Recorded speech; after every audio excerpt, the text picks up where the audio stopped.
Okay, everybody, we're going to get started. I'd like to thank everyone for coming out tonight and everybody who's watching at home. This is a presentation for our 2023 reassessment project. And how this is going to kind of be organized is Joe's going to give a presentation, then we're going to do some questions and answers at the end. I will be monitoring Facebook for questions as well, and we'll answer those at the end too. At this time, I'd like to introduce Joe Eminger. He's the president of Eminger, Newton, Pigeon, and Magyar, and they are our contracted partner in this project. And I'm going to let Joe talk now. And by the way, I'm Amy, the assessor, just in case you don't know who I am. Welcome, everybody. Thank you, Amy, and thank you, everyone. As Amy said, I appreciate you coming out tonight to find out a little bit more about the project and what you're going to be receiving in the mail probably about 5 weeks from now. Our company always has a saying, Cy Sims was a furniture guy back in the 80s, I think, back in the Buffalo area, and he would say an educated consumer is his best customer. Well, it's the same thing here. We want to educate you a little bit on the project, what you're going to be getting in the mail, calm down maybe some fears that you may have, some misconceptions that you may have, and I'll be here to answer any of the questions, and we'll get into it, and let's get going right now. Okay? Let's go back a little bit. Okay? My firm is basically an appraisal firm.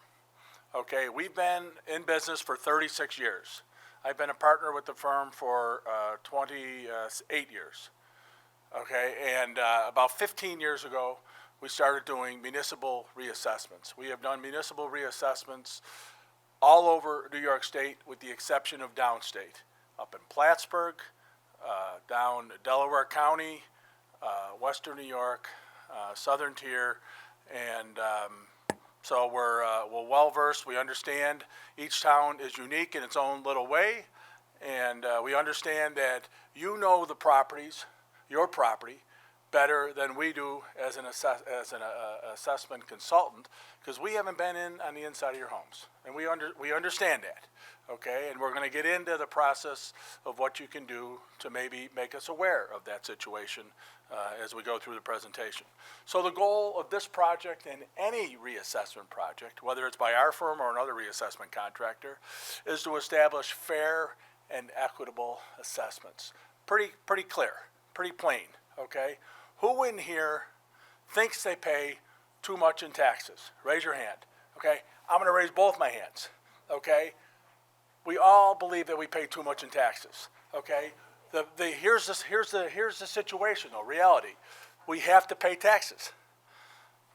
Your goal, my goal, the assessor's goal, the assessor's office goal, is to make sure that you're only paying your fair share of taxes. Okay, because everybody has to pay taxes. Some people right now are paying too much. Some people right now are paying too little because they're either under or over assessed.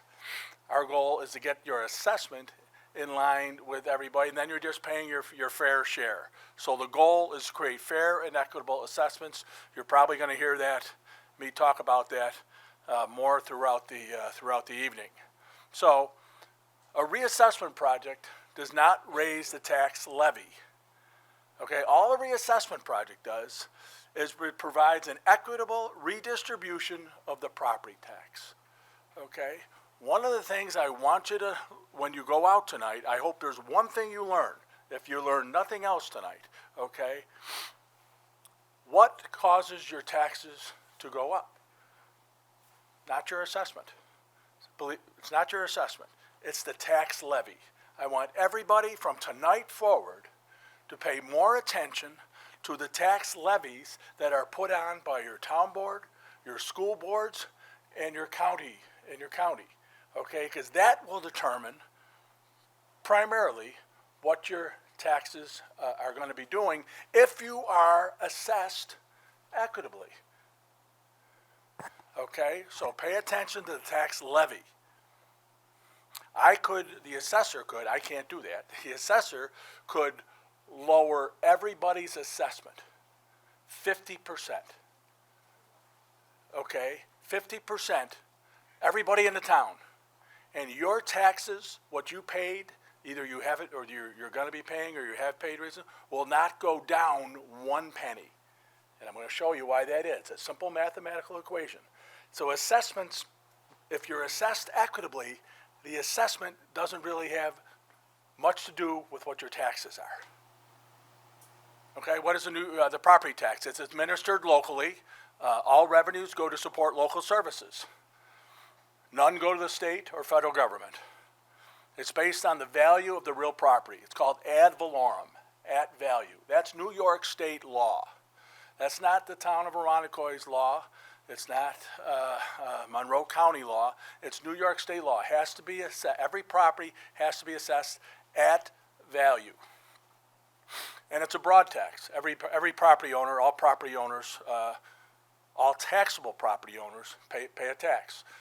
There are what we call Roll Section 8 properties. Those are the not-for-profits. Your hospitals, your schools, your government buildings, they don't pay a tax per se. So here's where we're going to get into the budget versus the levy. Okay, the taxing jurisdiction, as I mentioned just previously, taxes, school set by the levies are set by the school, the town, the county. They're responsible for adopting a budget. Okay, people confuse the budget with the tax levy.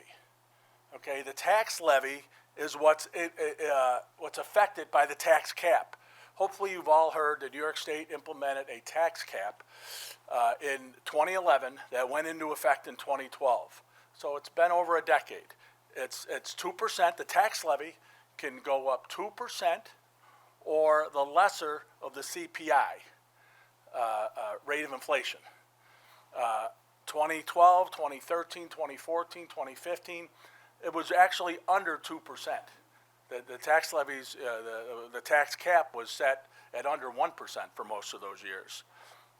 So now we're in these times that we find ourselves in where inflation has taken over, okay? And inflation, the CPI is 6.5%, 7%. Well, the tax cap doesn't go up 6.5%, 7%. It's tied to that 2%.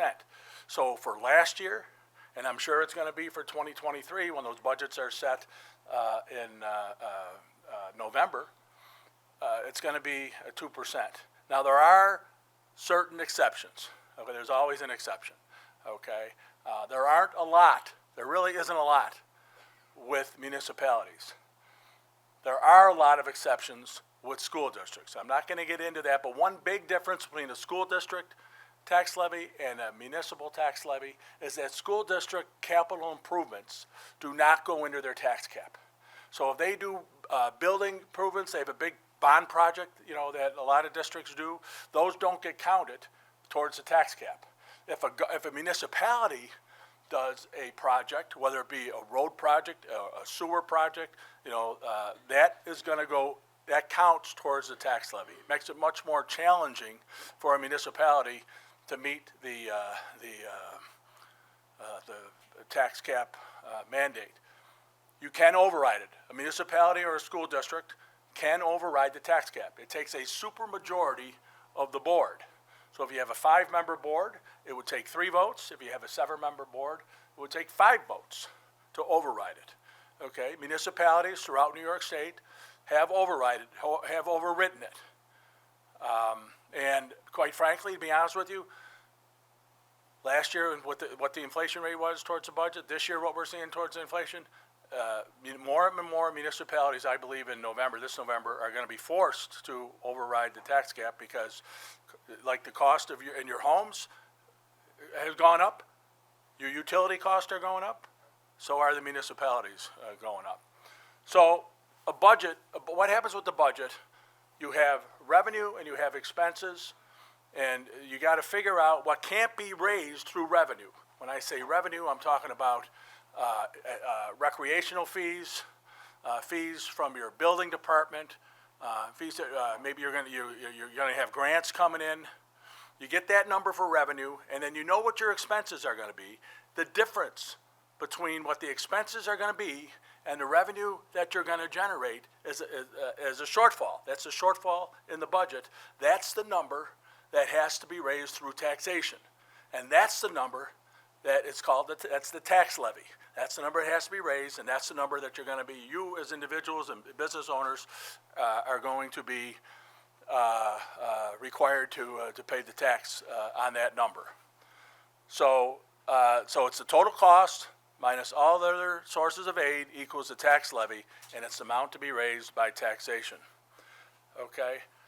There are two additional factors besides the levy that determine your property taxes. One is the assessment. I mean, assessments do play a part, but as long as you're assessed fairly, equitably, you're not going to be overpaying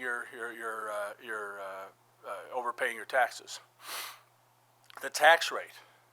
Okay, tax rate is often confused with, people get confused with tax rate. You have elected officials. I'm an elected official in my municipality, actually, okay?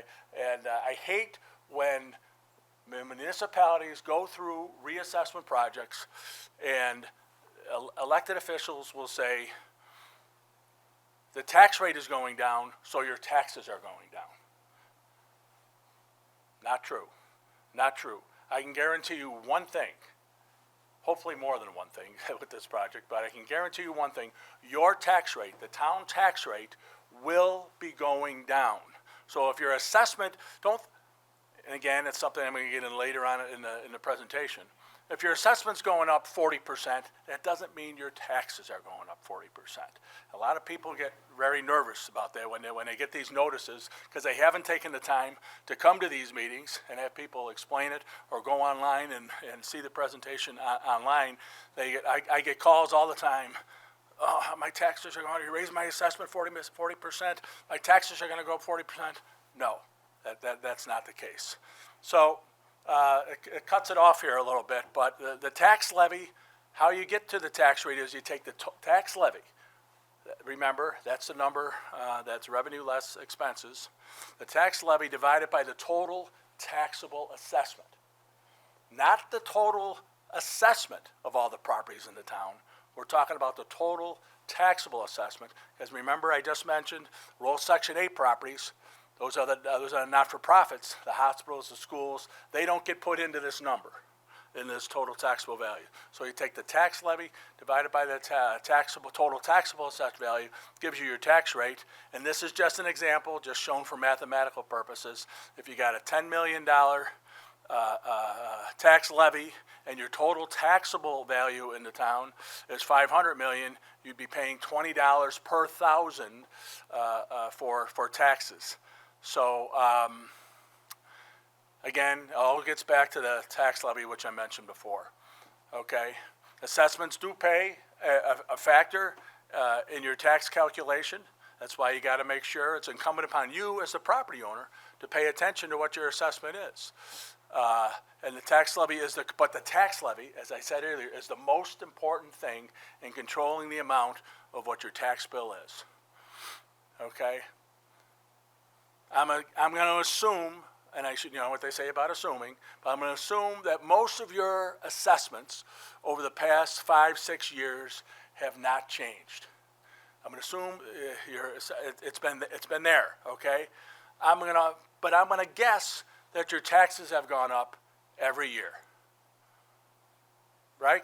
Right? Taxes are going up. Okay, so that just verifies what I just told you, right? Your assessment stayed the same, but your taxes are going up. Why did your assessment stay the same? So why are your taxes going up? Because the tax levy went up in those years. Okay? So what's the job of assessor? Assessor wears many hats. Okay? It's just not valuation. 30 years ago, 40 years ago, it was valuation. Now there are a lot of other hats that Amy and every other assessor in New York State has to do for their communities. One, of course, is that they have to try to provide fair assessments by determining the market value of each property. They keep an inventory of all properties. That's another key function that the assessor's office does, and you can play an important role in that, not only this year, but in years going forward as well. Okay? An educated consumer is our best customer. You want to pay attention. You want to go online on the town website and you want to see what information is there on your property. You got, okay, if it's not accurate, you should call the assessor and bring it up to date. Okay, now if it's something such as something that's got to be verified, let's say you're going to say my bonus room above my garage isn't finished, and you have it being finished. Well, we'd like to trust you. Amy would like to trust you, I'm sure, as well. But that's something that we're going to have to come out and verify. You know, we just have to come out and take a quick peek, you know, up there and make sure that it isn't finished. Okay, they help taxpayers understand all their assessments. A big part of the job now is exemptions. There are so many exemptions that are available in Irondequoit and other municipalities. You should make sure that you qualify for every exemption that you can. Every exemption that you can, whether it's a star exemption, a senior citizens exemption, a veterans exemption. There are a variety of exemptions. New York State, and it's just being proposed now, so I don't believe any municipality in New York State has adopted it. But New York State is thinking of doing a new exemption on properties, and that would be for firefighters. Oh, you have it here? Okay, is it 10%? Okay, so there's a 10% exemption for firefighters. Recently in the No, news. they have to be volunteers, though. Volunteers. Yep. Yep. Volunteer firefighters, recently in the news, that the numbers have dropped from, we had 125,000 volunteer firefighters in New York State as recently as like 5 years ago. Now we're down to 75,000. 5 years may not be correct. Maybe it's 10 years. But the numbers have dropped significantly in volunteer firefighters. And if you, the New York State proposal is if you're a firefighter for 20 years or more, you get that 10% for lifetime. That's a life. So even after you retire from being a volunteer, you would still get that. So every exemption, the assessor's office wants everybody to qualify for every exemption. The town board wants you to qualify for every exemption. So if you have questions, you should call the assessor's office on the exemptions. Okay, and another big part of the job is maintaining everything that I just talked about. No small task to do it. Even with computerized software, it's no small task. So New York State Real Property Tax Law 305 says that each assessor in the state has to assess properties at a uniform percentage of value. Doesn't say what percentage it has to be put at, but it has to be at a uniform percentage. And what is value? Market value? It has to be a uniform percentage of market value. Market value is the most probable sale price in a competitive and open market. Willing buyer, willing seller. Tax bills must display the municipality's uniform percentage or equalization rate, and the parcel's market value. So in Irondequoit right now, your equalization rate is 78%. Okay, so on your tax bill that you just got, maybe some of you have it on you, okay, if you look at it, you will see there's a equalization, there's a market rate that'll bring whatever your assessment is, up to 100%. Okay, that's good news for the customer, for the consumer, for the taxpayer. That was put in, I'm going to guess, 10, 15 years ago. New York State didn't require that. So now when you get your tax bill, it does, if you're at 78%, it'll tell you what it is at 100%, and it gives you an idea of what you think. And what is what your assessment is an estimate of what you could sell the property for. You know, and that's a subjective number. Okay, it's, you know, this is not an exact science. You know, it's all over the place. Now, the good news, in my opinion, at least in my opinion, the good news is that your largest asset, or one of your largest assets, has been appreciating in value at a pretty significant rate over the past 3, 4, 5 years. Okay, I think that's great news. Okay, I mean, my property value went up, and again, I'm from the Buffalo area. My property value went up over $60,000 in the last 3 years, according to the town. Now, I'm an appraiser, okay? So I have a pretty good idea of what I think I could sell my property for, It's almost like a doctor. The doctors or lawyers, you shouldn't represent yourself. It's kind of like that with appraisers too. But I have a pretty good idea of what I could sell my property for. In my opinion, my value has gone up $60,000. That's great news. Okay, I pay probably an extra $150 a year because of that increase. Okay, I'm all for that. I'm all for that every day of the week and twice on Sundays. Okay, and actually my assessment is equitably assessed. I think it's a pretty fair estimate of what I could sell my property for. Okay. So, when you're at 100%, which we will be at the end of this project when it's done, you'll be at 100%. When it's at 100%, you get your full STAR exemption. It's not based on a percentage of the equalization rate. The veterans get the full exemption as well. And most importantly, your assessed value is your market value. Assessment equity. Okay, properties are assessed at a uniform percentage of value. I mentioned earlier the state doesn't tell you what the uniform percentage is. It has to be, but in Irondequoit it's 78%, and that rate, that equalization rate, that's set by the state. Again, that's not set by the town. New York State Office of Real Property Taxation and Services, they come around to every municipality in the state every year, and they do a sample. And they'll say, and they're looking at the sales, okay? And they're going to take a sample of the sales, and they're commercial and residential. And they're going to take but I'm dealing primarily with residential tonight. They're going to take those sales, and they're going to compare them to what they're assessed at. And that's how they're going to derive at that equalization rate, okay? This property was at 100% 5 years ago, but now the values have gone up 30%. The equalization rate is 70%. That's not the exact way that they do it, but it's generally in layman's terms that's how they do it.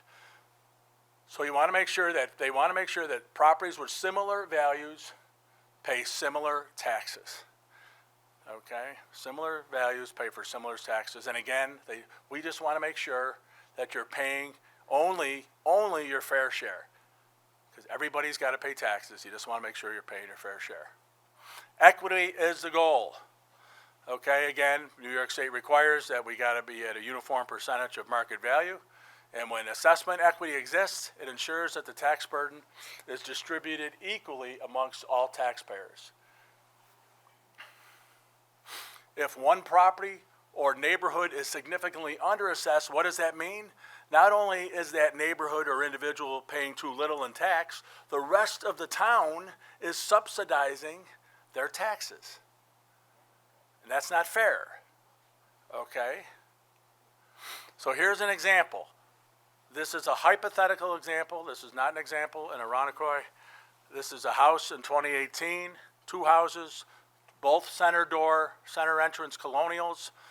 They had a market value of $100,000 in 2018, and coincidentally, they were assessed for $100,000, okay? Fast forward, beginning of 2023, January of 2023, Mrs. Smith and Mrs. Jones. Mrs. Smith's market value is $300,000. Now, what makes me to think that this might happen is maybe they did some work on the inside of their house. Maybe even they put up an addition and they didn't file a building permit. You know, heaven forbid you don't file a building permit, but that happens. It happens, okay? Mrs. Jones, just through the normal course of time and appreciation, her market value is $150,000, but they're still assessed the same. They're still assessed for the same $100,000 each, but Mrs. Smith obviously has done something to her house, and Mrs. Jones hasn't done something to her house. Okay, so what happens in this instance is that you have Mrs. Jones subsidizing Mrs. Smith's taxes. Okay, that is going on, I guarantee you, that's going on in your town. Right now, we're trying to eliminate that. Okay, so 3 things can happen after you get your notice, when you see your assessment. There are 3 things that could happen, and I'm going to go through each scenario. Okay, your assessment could increase, and I would presume most of your assessments will increase. Okay, and your tax bill could decrease. Okay, that is going to happen. No question about it. Can't tell you how many people it's going to happen to, but it's going to happen. Okay, and here's the reason why. Okay, your assessment was $100,000 last year. The total taxable value of the town was $50 million. The tax levy, and these are hypothetical, these aren't around the coin numbers, just showing them for math purposes. The tax levy in this town was $1,500,000.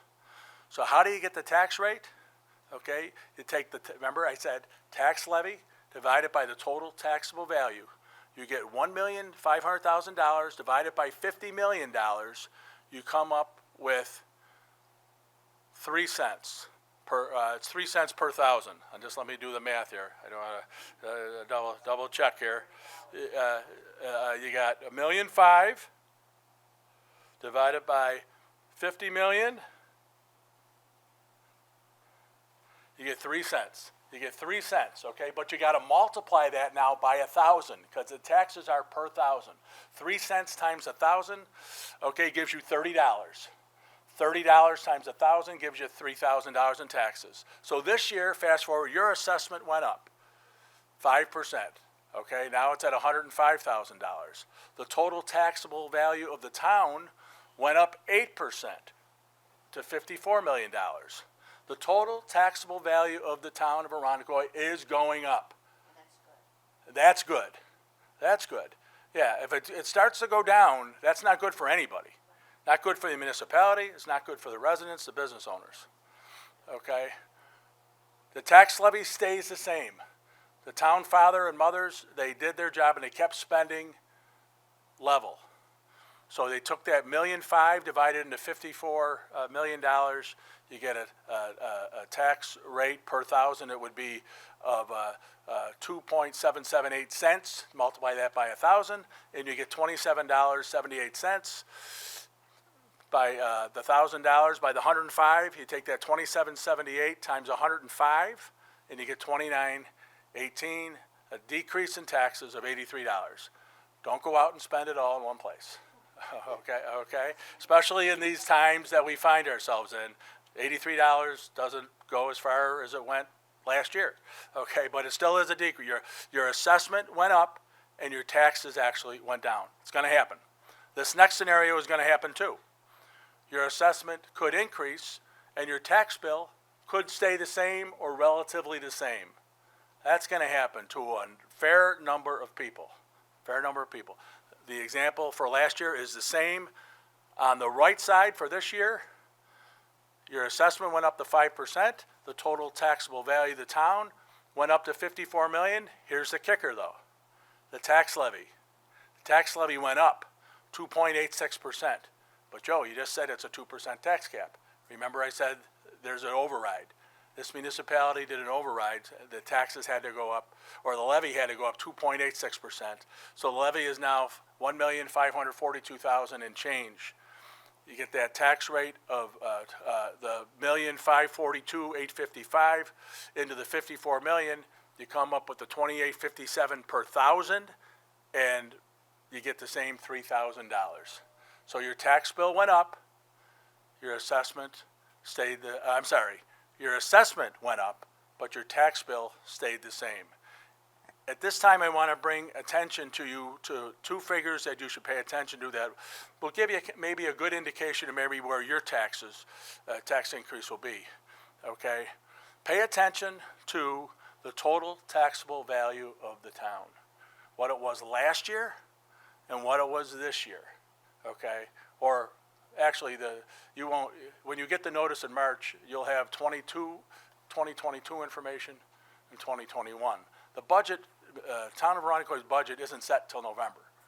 Okay, so what you want to see is if your assessment went up 30% and the town's went up 40%, there's a probability that your taxes are going to be going down. Okay, because the town's increase was higher than your increase. Okay, and vice versa. Okay, if the town total taxable assessment is lower than your increase, so in this so if your assessment went up 30% and the town's went up 20%, you're going to see an increase in your tax bill. It's not anything scientific, but in your head you can kind of figure out, okay, going to be an increase. So a lot of you are going to see where you're going to be pretty close to where the town assessment increase is pretty close to what your assessment is going to be increasing.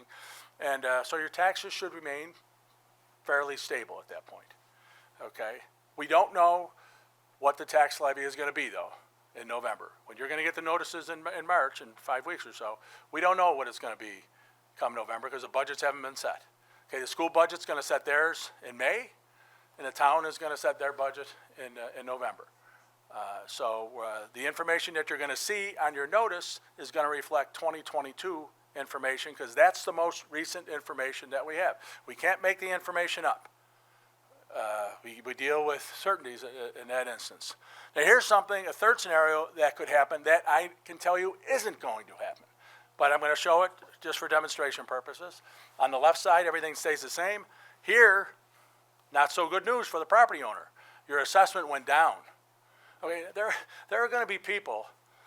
If I get my notice, you get your notice in beginning of March, and your assessment's going down. I don't know if that's a good thing. I don't know if that's a good thing. Okay, and I'm going to get calls in my office at my desk. I'm going to get calls from maybe some people in this room, but I'm going to get a call because it happens in every municipality. I'm going to get a call from somebody saying, "You didn't raise my assessment enough. You only raised me $50,000. I need my assessment higher." Okay? Why do they do that, do you think? They're trying to sell their home. Okay? They are under the false impression, and it is false, that if my assessment's higher, I'm going to get a higher value for my home. Unless your property is grossly underassessed, it's not going to drive up the value. If you're grossly overassessed, it could drive down the value. But it's not going to. I'm going to get those calls, and we are glad to raise their assessment, right, Amy? Okay. Only if it's fair, Joe. Only if it's fair. I'm not going to raise it if it's not fair. Good answer. Good answer. But this scenario, on the right-hand side, your assessment went down. The total taxable value of the town went down. So this is more of a recessionary trend going towards a depression that this would happen. The tax levy went up still, so you got everything going wrong. You got decreased assessment, decreased total taxable value of the town, and your tax levy went up higher than the 2%. Your tax rate, therefore, was increased, and you're paying $85, $86 more in taxes. This is not going to happen because, as I alluded to earlier, the total taxable value of the town will be going up. It's not going to go down. Equalization rates, okay, getting into some repetition here, maybe a little bit on some things, but they're important. When a municipality is not at 100%, it gets confusing with the percentage of value. 78%. I can't tell you what 78% of, if you're assessed at 185,000, I can't tell you what that equalized. Okay, I can tell you in my example, if you're assessed at 78,000, that means your value is $100,000. That's, it's pretty simple math there. Last year, the equalization rate, interesting here, last year the equalization rate was 88%. So in 1 year, the state determined there was a over 10% increase in values in the town. Okay? Now, equalization rates, another reason why you do a reassessment project, why municipalities do a reassessment project, is equalization rates apply town-wide, whether you live next to an industrial plant or you live on the water. Okay, it's not good because some people that 78% is getting applied to everyone, and different neighborhoods appreciate at different value at different rates. So one of the primary reasons for doing a municipal reassessment project is that every 4 or 5 years you're looking at values in those neighborhoods, in those individual neighborhoods, and you're seeing what's going on. Some may be appreciating here, some may be appreciating a little bit down here, and you get everybody at a more fair level. After the project here, we're going to be at 100%, and it'd be easier to understand that your assessed value that's going to be on your notice that you're going to be getting is going to be the preliminary value. It's going to be what your market value could be, or what one opinion could be you could sell your property for. So nothing that takes place during the project, either by my firm or the assessor, okay, will change the total dollar figure to be raised, the tax levy. The assessor has no input on that. I have no input on the tax dollars that has to be raised. Those are decisions that are made by the town board, the school board, and the county legislature. So the assessor, we have no skin in the game, for lack of a better. All we're doing is we're taking that pie, and we're slicing it up. The pie basically is going to be the same size, other than that 2% increase. So it's basically going to be the same size pie as it was last year. It's just going to be cut up in different proportions, different sizes. So why are frequent reassessments necessary? Okay, the real estate market is constantly changing. Okay, it's always been like that, and it's always going to continue to be like that. Not all properties, as I indicated, will change in value at the same rate. Waterfront goes up at a different rate than a property next to an industrial property. So as the value changes, so does your share of the tax levy. You only want to pay your fair share. So how is market value determined? Well, what have we been doing over the past couple years here? Okay, our firm and the assessor do not create market value, contrary to what people believe. Okay, we do not create the market value. Who creates the market value? The buyers and sellers in the market. Okay, your neighbors, you create what the market is. And it's been a little crazy market. Overbidding, right? I mean, I'm going to get that call a lot. I'm going to get that call an awful lot. Okay, bidding, I got into a bidding war. Bidding wars are still going on. Not as frequently, you may not be bidding against 15 people for one house, but you may be bidding against 2 or 3 people for a house. They're still going on. Property values are still appreciating. I'm not an economist, so I can give you basic economics 101, but I don't, you'd think with the worldwide pandemic that we just went through, you would think that would have drove property values down, and it had the inverse effect. All over the country, just not in Western New York, all over the country. It's still taking place.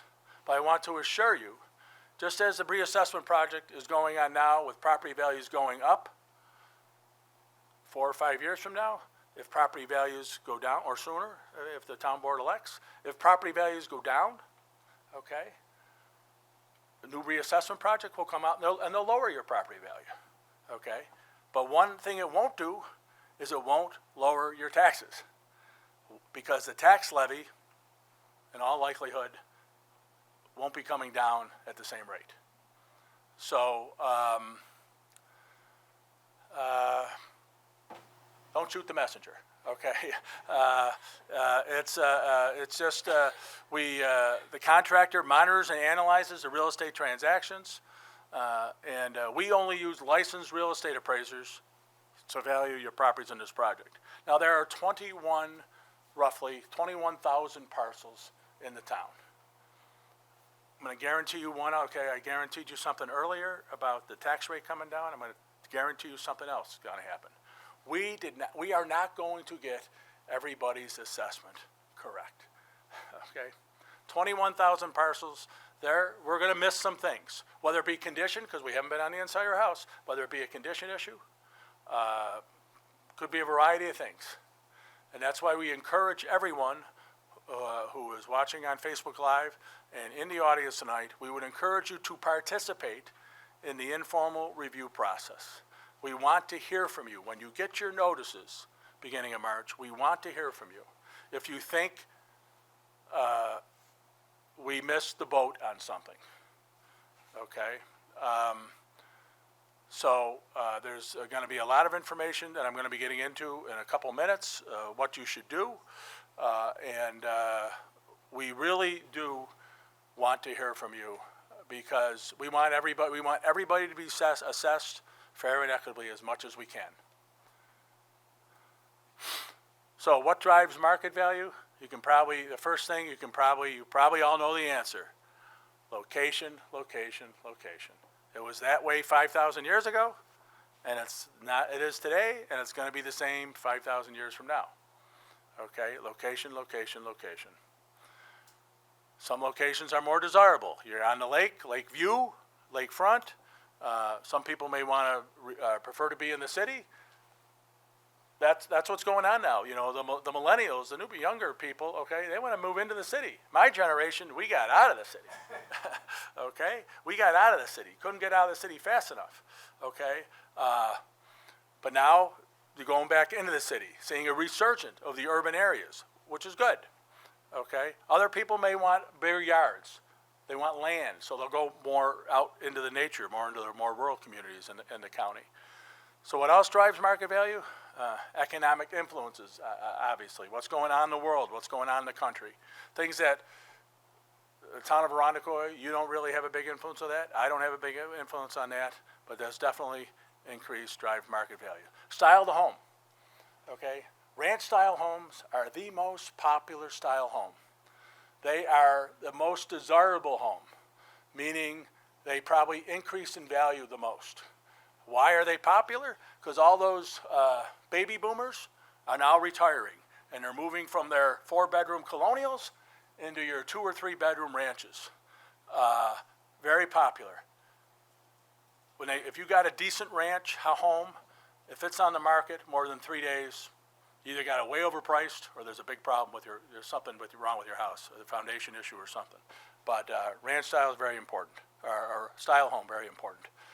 The size of the land, obviously, interest rates. Interest rates had a big influence on driving property values up, in my opinion, over the past 5 to 7 years. Why? Because you had interest rates down at 2.5%, 2.75%, 3%. So what does that do? That brings a bigger supply of buyers into the market for homes. When I bought my first home, the interest rate I got was 14%. That was actually on the down. It was coming down at that point. I was happier than you know what at 14%. Okay, I've refinanced my house, I think, 6 times, okay, in the last 30 years. I'm almost got it paid off. I got 16 months until it's paid off. I'm not refinancing anymore. Now you're in a period now, though, okay, where interest rates are going up. Interest rates have basically doubled over the past 12, 15 months, where they were at 3%. Now they're at 6.5%. Okay? Again, I'm not an economist. Property values are still going up, though. They're not going up as fast, but they still are going up. And so interest rates play a big factor in driving up property values. Available of amenities and jobs, you know, being close to the work center plays an influence. Consumer needs, amenities, property type construction, the grade and condition of a property obviously plays a big factor. So a lot of things can derive your market value.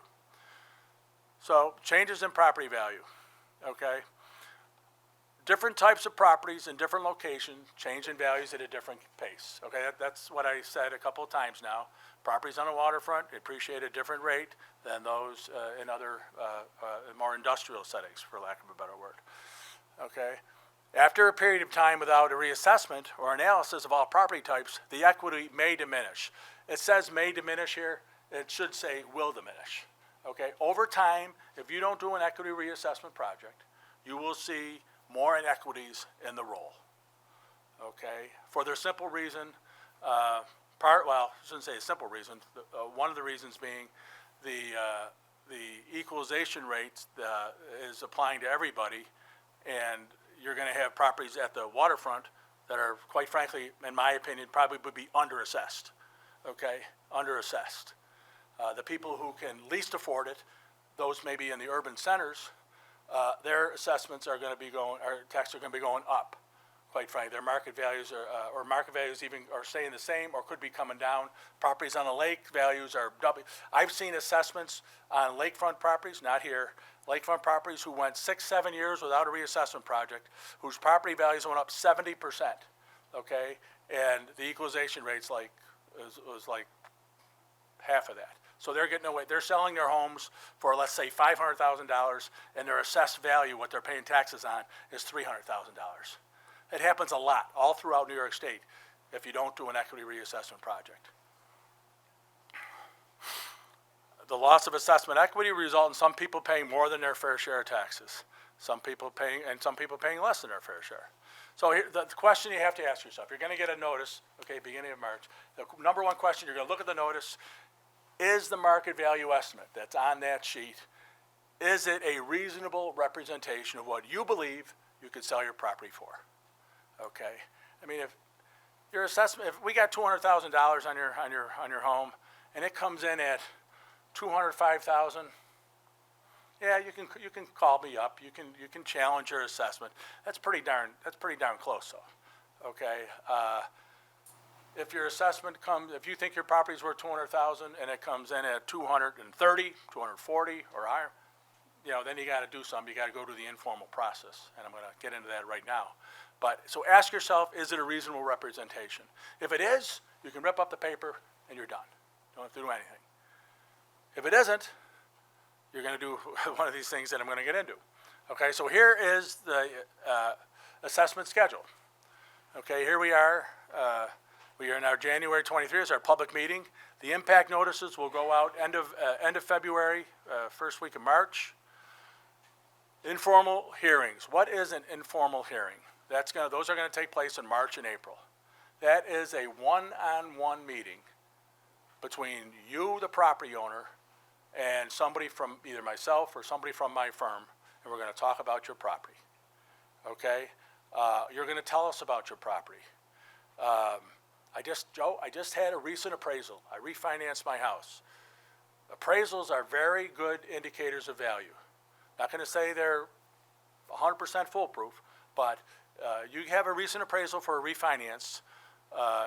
Just don't bring the number with you, you know, because the banks will say, yeah, I know some banks do this. I'm just going to pick on a bank, let's say Key Bank. You know, they'll say, Mr. and Mrs. Smith, thank you for your loan application. We determined your value of your home to be $200,000, you know, blah, blah, blah, et cetera, et cetera, et cetera. That's not what we need. We need the appraisal. You, as a property owner, if you had your home refinanced, you paid for, well, the bank may say you paid for, they paid for the appraisal. You still are entitled by law to the appraisal. You should ask for the appraisal, even if you're not going to bring it in for this purpose. Get the appraisal if you do anything. And then we're going to talk about your property. You'll have roughly 10 minutes. 10 minutes, say, oh, that's not enough time, Joe. 10 minutes is a long enough time. If you come in prepared, okay, you come in with an appraisal, you have sales. The sales in the entire town are going to be on the town website. You'll be able to research sales for your property. And again, be reasonable when you're looking for sales, okay? Just don't come in with the 5 lowest Cape Cod style homes in your neighborhood, okay? Be reasonable. I ask you to please do that. We'll review what you have. We'll talk about it. Bring in pictures of the interior of your house. That is probably, in my opinion, after an appraisal, I would say that's a close number 2.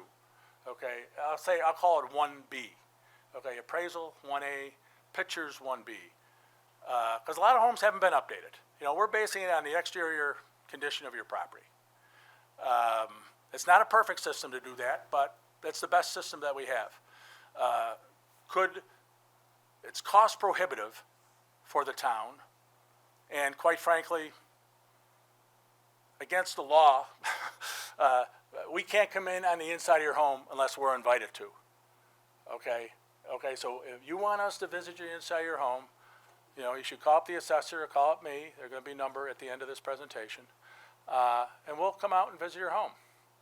Okay? We do get calls to do that. We do not get calls for us to go on the inside of the upper end homes. Okay, the homes that have been updated and have had the $50,000, $60,000 kitchens put in. We don't get any calls for those. You know, they don't want us to see those. Okay, and quite frankly, I don't blame them. I don't blame them. You know, if I try to give these presentations, and I hope it's coming across, putting myself in your shoes. Okay, you want to be fair and reasonable, but you know there may be some things that you don't want the town to see. Okay, but I probably said something that I shouldn't have already. But over here, I mean, I'm getting kicked. I'm get it, serious. Joe. No, I'm just trying to be. I'm trying to be, you know, serious, fair. You know, I mean, now those people, if they have a $200,000 house and there's a similar home, let's get another misnomer out of the way. Okay, they'll come in, Joe. My neighbor has the exact same house as I do. Wrong. There are no two houses that are exactly alike. I've been doing this for over 40 years. I have never seen two houses exactly alike. Okay, maybe one has a finished basement. Maybe one has a bigger garage. Okay, maybe one has been updated more. Okay, there's no two houses exactly alike.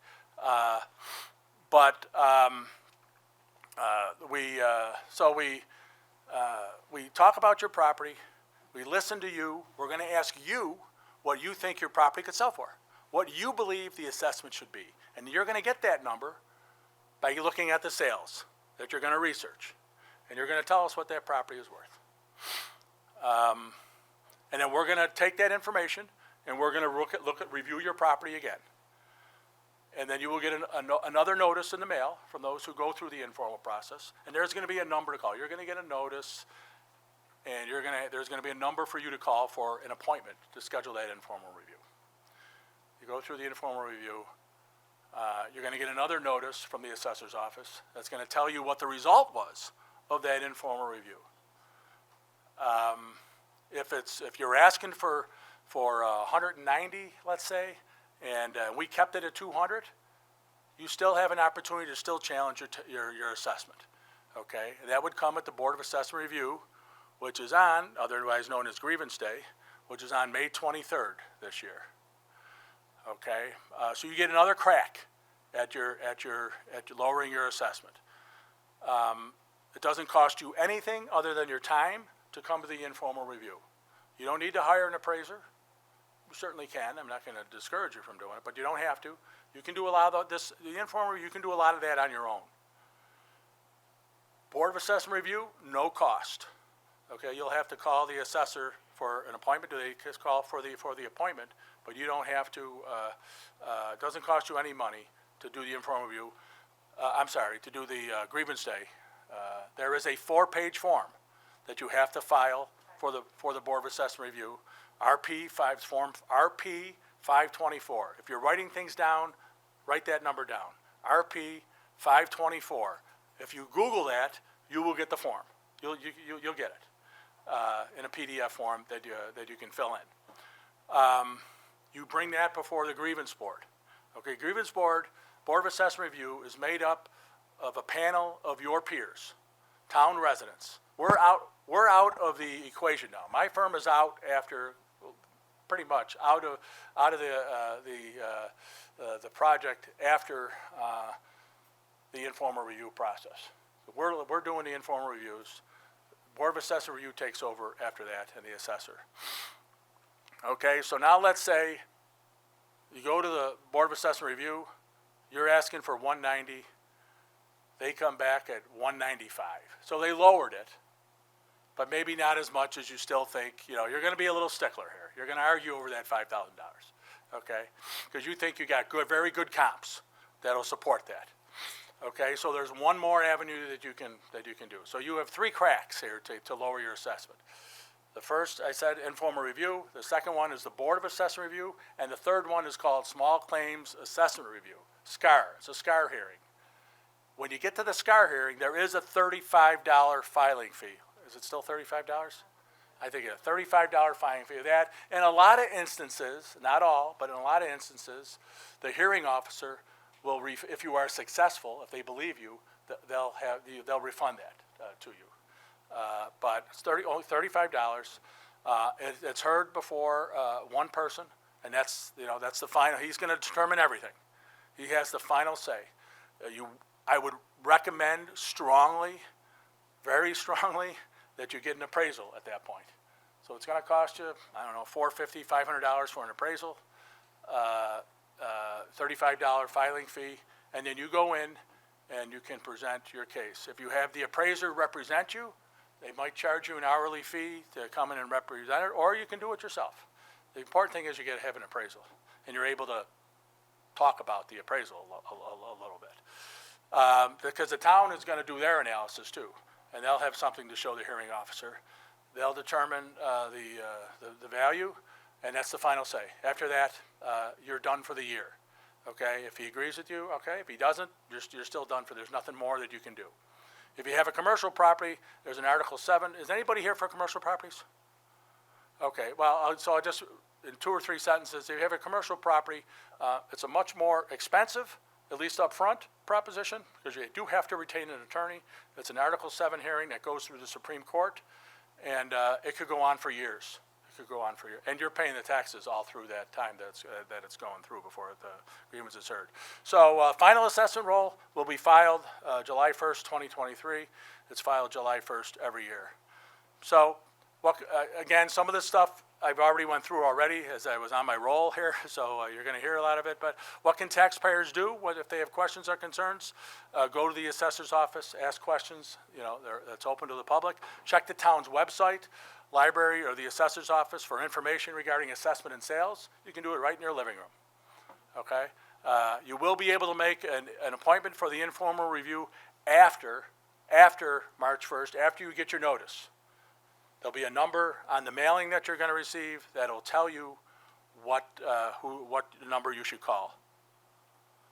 Okay, so now we're at the disclosure notice. So can I have a copy of one of the handouts? I want you to go to your last page. Your last page.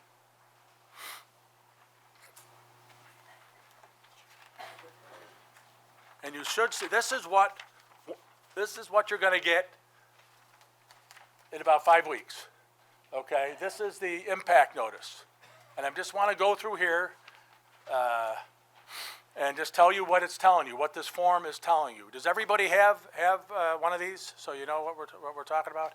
Okay, so it's going to give you the parcel information. There's a number of things you got to pay attention to here.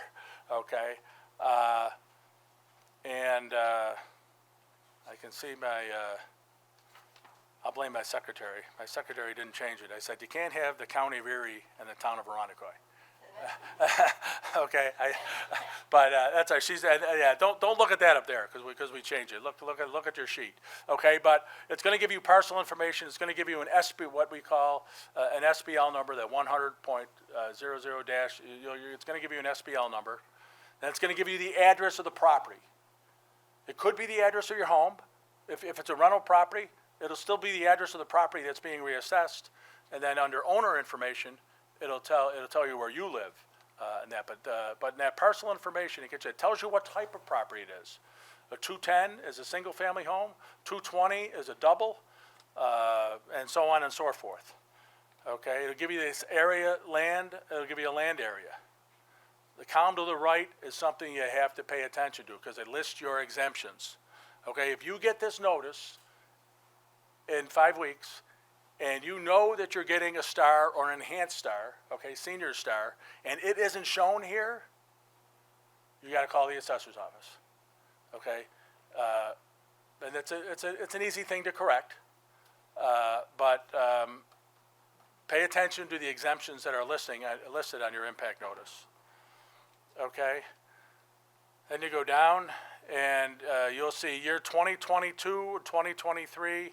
This is one of the things that I don't like about this, and this is a state form, by the way. This is, the town has nothing to do with this. My firm has nothing. This is the state form. You got to deal with the good and the bad of it, I guess. It gives you the assessed value in 2022 and 2023, and it has the assessment going up $66,000. Then you get to the level assessment. I wish they would put that net change. I wish they would not have that under the assessed value. I wish they would have that under the market value, because that would be more, that would be apples to apples. That under the assessed value is not comparing apples to apples, in my opinion. But like I said, it is what it is. We can't change it. And it gives you what your market value was last year and your market value at the 100%, what it's estimated to be this year. Then on the bottom of the page, in bold lettering, towards the middle of the page actually, in bold lettering, uppercase underline, it talks about a hypothetical estimate. Hypothetical being the key word there. We don't know, I mentioned earlier, we don't know what the taxes, what the budget is going to be for the school district or the town when these new assessments get put into place. So what we have to do is we have to use 2022 information, because that's the most recent year that we have the budget information for the school districts and the county and the town. So, and then you'll get, it takes off. You'll notice the county assessment and the town assessments are the same figure is used, and the school district is lower. Why is the school district lower? Because your star exemption is going to be included in an assessed value figure. So, it gives you the preliminary estimates, and then we base your approximate tax liability based on the 2022 numbers. And what do I mean by that? If your assessment was this figure in 2022, as it is in 2023, your 2023 taxes would be this. In all likelihood, the tax figure for 2023 is going to increase because the tax levy is going to increase for 2023 in all likelihood. Okay, so it just gives you a ballpark idea, very ballpark idea of what your taxes could be doing. So in this instance, the assessment went up, and the taxes went down slightly. So it's going to give you when grievance day is, and you're going to get a second sheet of paper as well with this. That's going to give you the number to call for the informal review.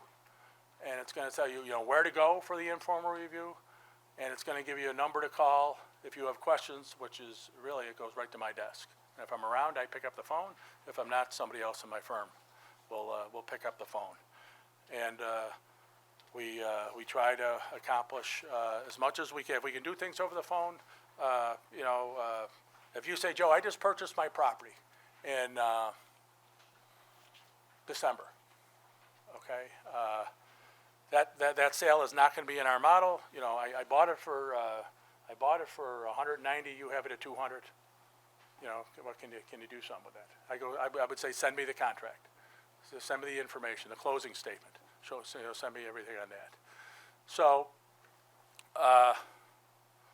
what will you need when you come in to challenge your assessment?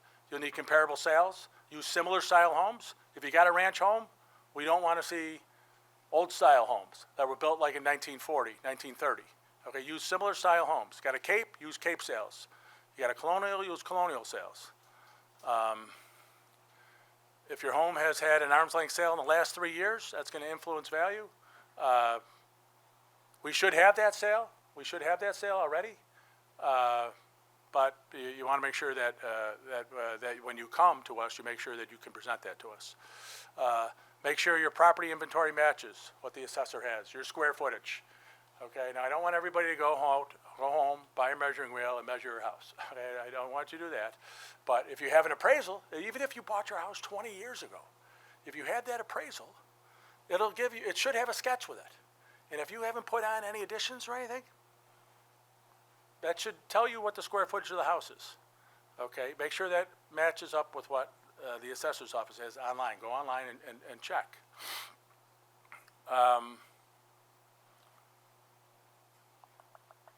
Check for the bathroom counts, the bedroom counts, garage sizes, in-ground pools. These are some of the things that we value.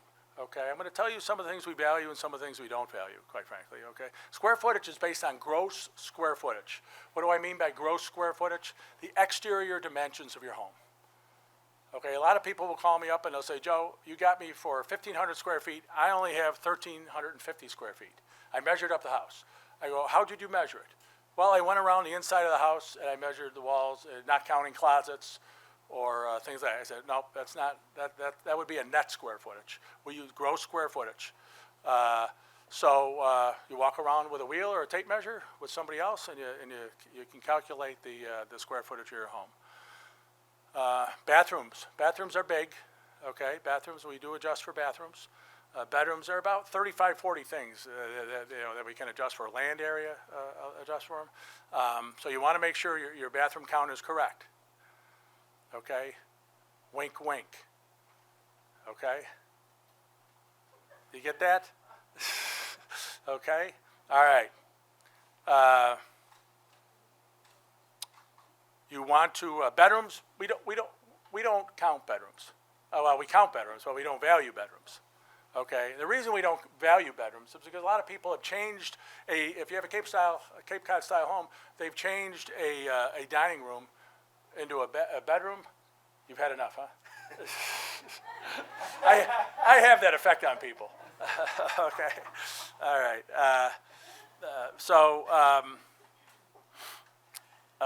They convert either a dining room into a bedroom or vice versa, a bedroom into a dining room. So the square footage is really the key thing there. Condition is huge. Okay, condition is huge, obviously. Garage, big.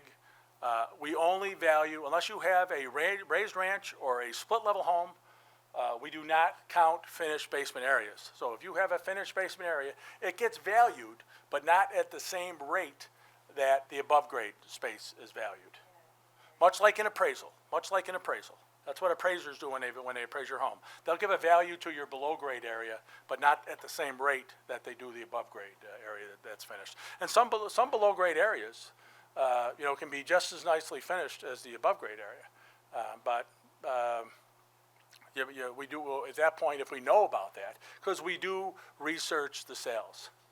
Okay, we use MLS. Okay, we use Big Brother in the Sky, pictometry. Okay, you got those in-ground pools that you didn't file a permit for, we're going to find you. Okay. I enjoy doing communities that have lakefront properties, because you get to go out on the river, on the lake, and you get to see some of these backyards that you can't see from the right-of-way. And some of these people have some very extensive backyards, very extensive. And when those people come in, we'll talk about their backyards. Okay? So if you have a $200,000 house and your neighbor has a similar, notice I didn't say exact same house, they have a similar style home, and they're assessed for $175,000, let's say. And you say, Joe, he's got a similar style home, blah, blah, blah, what can we do? I said, well, your home, it's the other way around. I'm sorry, you got a $175,000 home assessed similarly than somebody who has a home that's your neighbor's assessed $100,000 or $200,000. The neighbor calls me up. And says, hey, Joe, my neighbor at the $175,000 house, so the $200,000 house is calling me. I was right the first time. The $200,000 house is calling me. He's saying, Joe, my neighbor has put $70,000 into his house, into his bathrooms and his kitchen. We haven't been in on the inside of the home. Okay. I don't know if he hasn't sold it, we don't see it on MLS or on Zillow or some place like that. There may be not much we can do this year, but the assessor makes a little note of that, and I would think in a couple years, there might be an opportunity to increase that assessment. The neighbors, you think your neighbors are your friends, not when it comes to money. Okay, if you're getting away with something and they're not, they're going to blow you in. I'm sure that happens all the time. You hear that? You get that happen? I mean, I'm not going to say it happens. I shouldn't say all the time. It happens. It happens. Because you want to pay your fair share. You want to pay your fair share. You know, so make sure the information is correct. Okay. We talked about the next step after the informal, the Board of Assessment review. When that is held, the formal application, the SCAR hearing, the court hearing. Those are the commercial properties. The presumption of law is the burden of proof is on you. The assessment is assumed to be correct. You got to prove it's incorrect. Okay, and you do that by bringing in sales. You can, people will say they'll try to challenge it based on assessments, and they'll bring in 5 assessments. They certainly can do that, but 5 assessments is not enough. You probably have to bring in 155 assessments, okay? Because who's to say those 5 assessments are right and you're wrong, or vice versa? You need to do a large sample if you're bringing in assessments. Sales is much easier. Bring in the sales. The sales are your best proof. Okay? You must present convincing evidence and just have a conversation. All we're doing is having a conversation on your property. Again, the assessors have no interest in your property value. We want to present equitable roles. Some facts and myths. I'm going to go through these real quick. In the year of a reval, the tax rate usually decreases. It's going to decrease. I told you that in the beginning. Your tax rate is going down. The town tax rate is going down. But that doesn't say your taxes are going down. Just says the tax rate is going down. Okay? The fact in a reval year, non-reval year, a municipality needs more money, they will raise the levy, causing a higher tax rate. Well, yeah, that's, I said that's we had that example. For the last 5-6 years, your assessment has stayed the same, but the levy's gone up every year.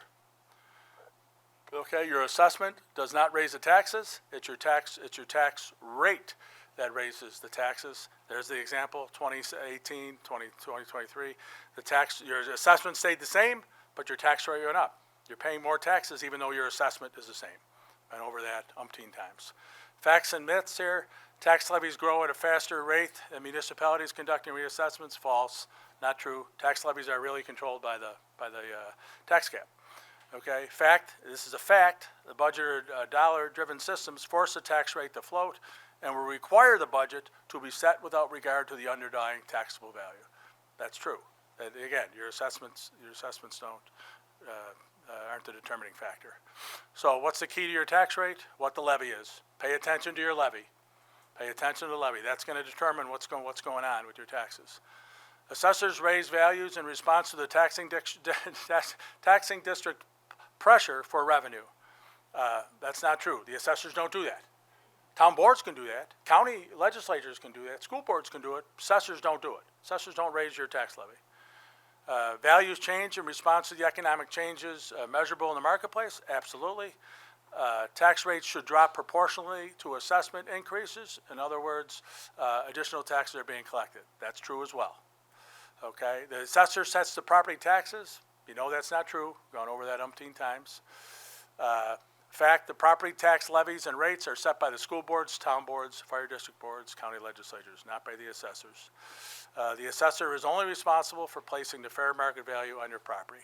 Taxable status date, as we wind down here, okay, pay attention to March 1st. It's coming up. March 1st every year. That's a taxable status date. If you are thinking of taking down a garage, you're dilapidated and you're going to build a new one over the summer, okay, do not take your garage down on March 2nd, okay? Take it down on February 28th, because what's ever there on March 1st is going to be what's going to be assessed. You'll see builders take down property in February. Why are they doing that? Because they only want to pay taxes on the vacant land that's there on March 1st, and they'll start the construction perhaps in the summer. Okay, and now I just want to get a little bit how we valued your property. I went over everything except how we valued your property. Okay, there's a valuation called mass appraisal. And we got sales, more than one sale, less than 10 sales that we value your property on. Again, we did the same thing that you're going to be doing. Similar style homes, similar neighborhoods. Town of Arundecoy has numerous neighborhoods. Your homes will be valued, for the most part, on only homes in your neighborhood. If you don't have a waterfront property, you're not going to be valued against a waterfront property. If you are on the east side of town, you're not going to be valued on the west, again, for a property on the west side of town, for the most part. There may be a rare exception, maybe because of some uniqueness to the home, that we got to go into other neighborhoods in the town of Veronica. We're not going outside Veronica for ourselves. In the town of Veronica, and we will do that. And we, like I said, we value numerous things that we value, and we get a number. We've field review, we desk review, we review till we review. We do a lot of review. And having said that, we're still not going to get everybody right. That's 21,000 properties. You're not going to get them all right. I'm happy to say less than 5% of most of all in our projects for the last 15 years, less than 5%, usually closer to 3 or 4%, people end up coming for informal reviews. So we think we do a pretty good job. We're not perfect though, and that's why we want you to participate. We want you to participate. Let us know if you think something else needs some adjustment. So that's just a regurgitation of the dates. This is the number if you have questions at 585-532-5090. That comes to my office. Hopefully I'll be in the office when you call, and I can answer your questions. The email there, rondecoy@empm100.com, that comes in as well. And we're anxiously awaiting getting those notices out and talking to you at the informal process and answering your questions. So at this time, we're going to open it up for questions, both for the audience here and on Facebook Live. I'm going to leave my microphone now. I'm going to grab the wireless. Amy's worried I'm going to trip over the cord. I've been known to do that. All right, can you hear me? Oh, yeah, I guess so. Okay, so I won't move around too much. I don't know where the camera is for Facebook Live. Is that it right? Is that it? He's going to move it there? Okay, I'll move slow. Okay. Not that I can move any other speed. Okay, yes, ma'am. And I'll repeat the question if so people get, do we have a mic? Should I hold it up for her? It's fine, thank you. I received my county tax bill. It's fine, you can hear me. My county tax bill, and on the county tax bill, it had the final roll. It had, as of July 1st, what the assessment would be. It may not be correct, but it was listed. Okay, so good question. Right out of the gate, good question. July 1st. I mentioned taxable status date being March 1st. There's another important date, more so for the assessor's office than the public, than the public. July 1st, no. July 1st is the valuation date. So we're valuing your homes. What's there on March 1st, 2023? So we're kind of doing it prospectively. Obviously, March 1st hasn't come yet. So we're going March 1st, 2023 is your taxable status date. What's there? We're valuing it as of July of 2022. Okay. So we're looking at the market, what it was in July.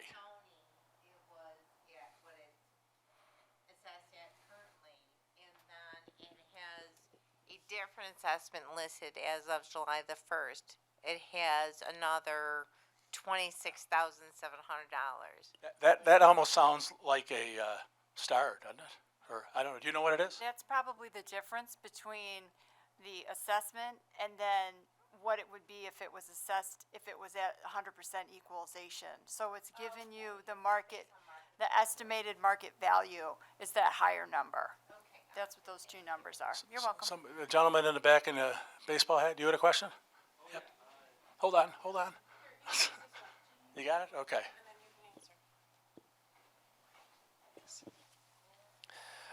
How far back on the comparable sales do you allow? We go back 3 years. That's it. Three years. In some cases, we might have to go back 4 years. But we're not going back before, 2019. 3 years back from which date? March 1st? March 1st.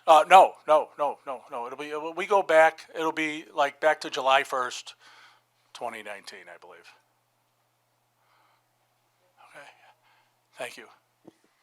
So I live in a property that actually did have a reassessment last year as well.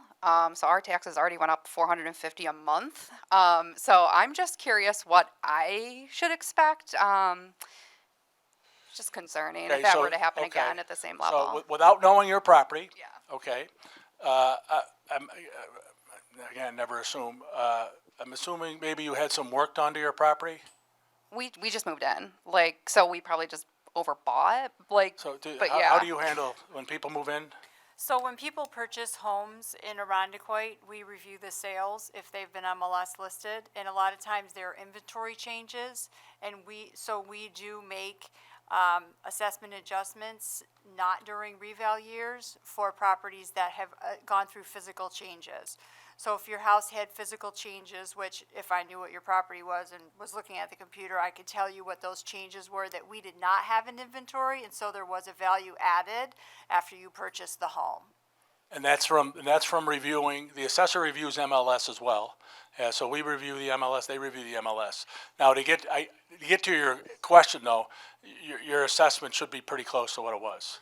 Okay. Although property values went up 10-12%, so it's gonna go up probably 10 or 12%, I would anticipate. So I would imagine it depends on also what you paid for the property. If you just purchased it within the last 3 years and it was a market sale, your assessment probably isn't at your market, what you paid for the property yet. It shouldn't be yet, but it may be after the reval. It might be closer to what you Did they paid put for. you at your what you paid for it? No, not yet. Okay, so yeah, so Amy's right.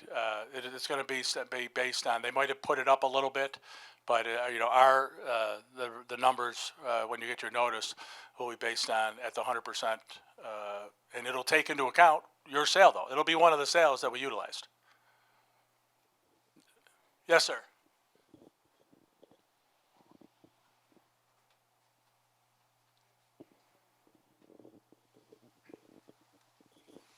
Thank you. I've always had a problem with your words, market value.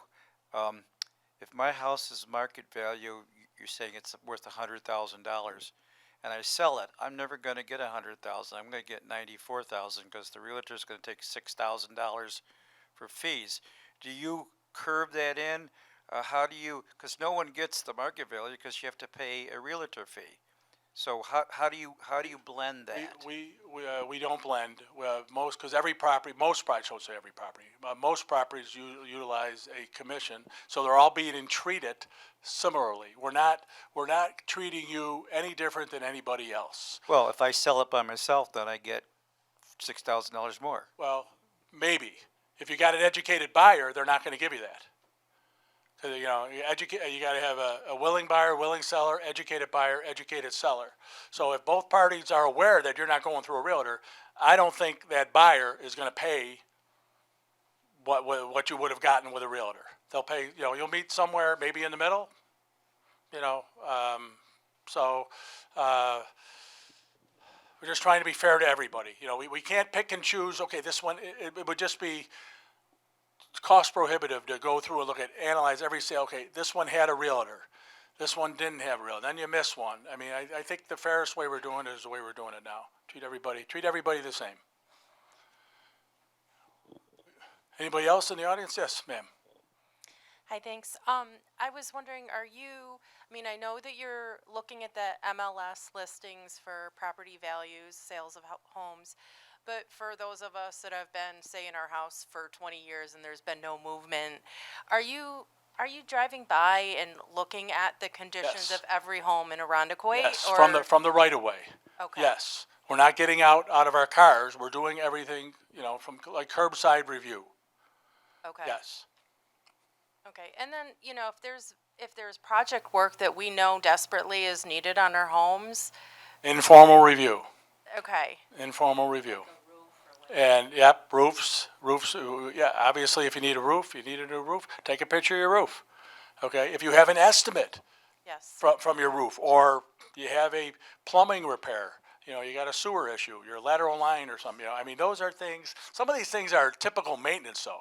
You know, your lateral line's gonna cost you $8,000 to repair, to replace, okay, but that's kinda average, sooner or later, everybody's gonna have to replace their lateral line. You know what I mean by lateral line? It's your sewer line going from the curb, to your house.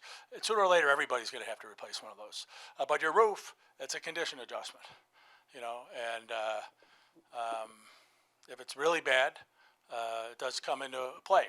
If it's so-so, again, everybody has to replace their roof sooner or later.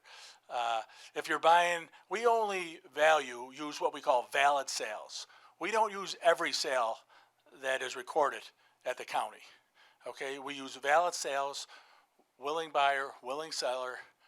So foreclosure sales, not included. Okay, if you have some estate sales, are not included. I have my own personal opinion on estate sales, that a lot of them should be included. The state says they should not be included. I go back to the example of my own mother. When I was the executor of her estate, we had the house exposed on the market for 3 months before it sold. This was back in the late 90s. 3 months, it sold. I believe we got market value for the house. Took 3 months to get it, but and on MLS, it was listed with MLS. You go to my town, you look at the record, that sale price, not valid, because it was sold by Joe Eminger as executor of the estate of Gloria Eminger. So but I don't believe that. If we look at the MLS sale and you see something's exposed for 3 months, that's telling you the market, it's been exposed on the market long enough. The state disagrees with me. So. We do not use estate sales, Estate sales? Joe. Okay. We're fortunate in Arundecoit that we have a lot of sales that happen. Yeah. We have a lot of houses, so we don't use estate sales. We don't like to try to make the determination of whether a house was exposed to the market or what the interest was of the people who are trying to sell the house, you know, for the owner that's deceased. So Okay. we don't All right. use estate sales. I can't get it to go back here. How do I get this to go back? Not going back. Can't get it to move. Okay. Well, I'm gonna. Okay. I'm only the president of the company. Okay. Okay. I'm good at this. I have people much smarter than me who are doing the modeling. Okay, and they know they're talking to you constantly, and so you know we got 5 projects going on this year, and you know I can't remember everything in every different community. So disregard what I just said. Estate sales no good. Okay. No. Yes, sir. Can we get the information that you used on our property to establish that value? In other words, The sales. You will when you come, if you come to the informal, you will see the sales. You will see the sales. You go online and you get all the sales will be online that you can choose from. Okay, all the sales will be online.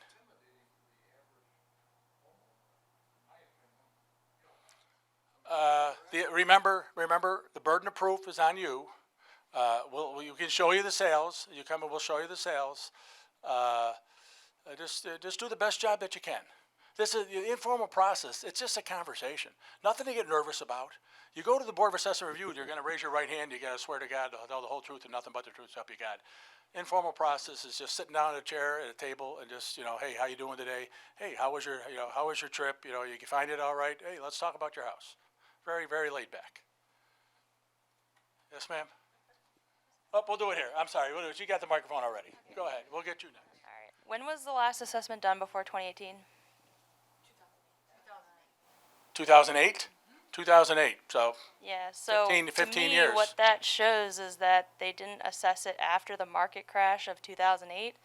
They were probably afraid of house prices dropping, and now instead of doing it at a 10-year mark, we're doing it at a 5-year mark to capitalize on this crazy market where people have been overbuying, and you're doing it at the wrong time, and you're capitalizing on a crazy, unusual market, and you didn't do it between 2008 and 2018 because house prices dropped because of the market crash. And In 2008. 2008. Yeah. 2008. Are- That's correct, but the equalization rate takes that into account. So the equalization rates, when we say the market crashed here in 2008, I respectfully disagree with that. Okay, we've never seen in my lifetime, we've never seen the market like it has been the last 5, 6, 7 years, go like this. The rest of the country has. The rest of the country, back in the early 2000s, they saw like this. And whenever you see prices going like this on a scale, there's only one. Eventually, it's going to go like this. It's going to start crashing. We didn't have that in 2008. We were going like this, and then we probably went like this a little bit. Most properties did not see a significant drop in value in 2008. But what's that? Some properties did. Some properties did. Yeah. Some properties did. Some properties, but overall in general, Western New York did not see that. We're like the tortoise and the hare. For 40, 50 years, we just inched along. Some properties were going up quicker, and those ones that were going up like this, they're the ones that came down like this. Okay? So eventually, the market's going to correct itself. It's going to correct itself. In the meantime, we're going to overpay. I'm sorry? In the meantime, are we going to overpay before it corrects itself? Well, overpaying is that's the market. We don't create the market. The buyers and the sellers create the market. That's the market nowadays. People who've been here for more than 5 years that didn't Absolutely. overpay get. But you could sell we're not concerned what it was 5 years ago. We're concerned what you could sell your property for today. Okay, if you could sell your property today, I don't care what you paid for it 5 years ago, 10 years ago. And you can argue whether that's correct or not, because you have some seniors who have lived in their house 60, 70 years. And are we pricing them with taxes? Are we forcing them out of their homes? That's a discussion certainly above my grade, the assessor's grade. That's a discussion that's a socioeconomic discussion that I don't know who would answer that question. People will say that those people, if they can't afford to live in their house, they should just move. That's a little cold. That's a little cold, in my opinion. Why are we doing it at 5 years versus 10 now? Why are we doing it at 5 years versus? We're doing it right now because our equalization rate is at 78%. And it was at 88% last year. It went have down. We have not seen market changes like this in ever. I mean, we have a situation here where the market values and the assessments are so far away. And by your argument, if you feel you're going to be overpaying because your assessment is going to be higher, then right now you're underpaying because your assessment is too low. That's really not. It's not a valid argument. Your portion of the pie is your portion of the pie. If everybody's assessment is higher and you're still paying your same portion of the pie, everybody is paying the same. It's fair for everybody. Everybody's value is going to be higher. If the values start to drop rather than level out, and we see a consistent drop in the prices over the next few years after we do the reassessment, then we will need to do another reassessment, and we will need to drop the values to reflect market value. So the equalization rate right now is at 78%, but there's nothing saying that if property values start to decrease and assessments are too high, then the equalization rate goes up over 100. And if the equalization rate was to get up to 120, we would have to do something again, and we would have to reassess properties again in order to make sure that everybody is paying their fair share. And remember, to speak, they do a reassessment project when the property values are dropping, your taxes aren't dropping. Because the tax levy is going to be the same. Don't get off. If you're thinking about assessments control your taxes, I went over that enough. Here. You just want to pay your fair share of taxes. So you got to make sure your assessment is fair. Everybody's taxes are probably going up, though, because of inflation and other things. Why can't you just raise everyone's assessment by the 22% like we're theoretically below? In other words, why do you go through this whole process? Because what you're saying basically is everyone is going up and down And unless something specific has happened to that property or to that neighborhood, in which case that neighborhood might go up and Well, down, or that house would go up and down, but that's an individual case. The whole town is down. If you're saying we're all at 78%, why don't we just raise everyone's assessment? Because that got into a little bit of what I touched upon in my talk, okay? We could do that, okay? But people are still gonna be overassessed and underassessed. We're trying to just to get everybody to be fair and equitable, so we gotta look at every assessment, okay? If we raised everybody's assessment 22%, everybody's taxes would go up the same next year as they would if we did with this reassessment project. They go up. Remember I said if we lowered everybody's assessment 50%, everybody's taxes would be the same to the penny. To the penny, it's the same thing if we raised everybody's assessment 50%. Everybody's assessment or taxes would be the same to the penny. To the penny. So it's finding those ones that are underassessed and overassessed and bringing them back into equilibrium with the rest of the town. So everybody's paying a fair share. Because we do have an equalization rate of 78%, and our point is that not everybody's equalization, when you're applying the same equalization rate to every single property, that's not the equalization rate for every single property. We have properties that are appreciating faster. Some neighborhoods are appreciating more quickly than other neighborhoods. Some types of properties are appreciating faster than other types of properties. That's why we have to reevaluate everybody. So I know our last reassessment was in 2018, okay? My property went up by 24.7%, and I went on Wall Road and looked in 2018, and some went up by 9.7, 6.5, 4.7, 6.3. There's nothing, and then if I go with what it'll be valued at July 1st, that's another 28%. That's a total of basically $35,300 on a $76,000 house. You don't know what your assessment's going to be, though, ma'am. With all due respect. It'll be more than 121.5. Don't. Amy touched upon this briefly in passing. I'm going to get people calling me up, coming to the informal, saying you raised my assessment 40%. Blah, blah, blah. We can't do anything. My firm can't do anything about your assessment, what your assessment is now.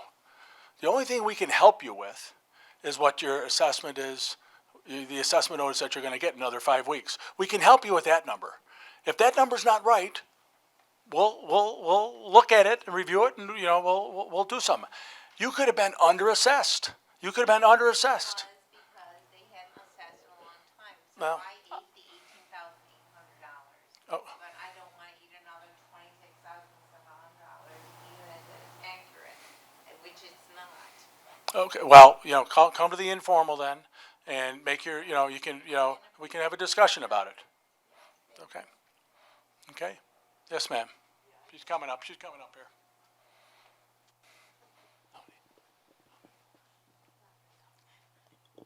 Okay, I just want a little clarification here. The informal sessions are a little chit chat with you then, Yeah, me or somebody from my firm. from your firm? Yep. And do we have to bring anything in at that? Yes, yes, Okay. yes. You want it. The burden of proof is on the property owner. So you got to bring in pictures. You have a kitchen that hasn't been updated in 50 years.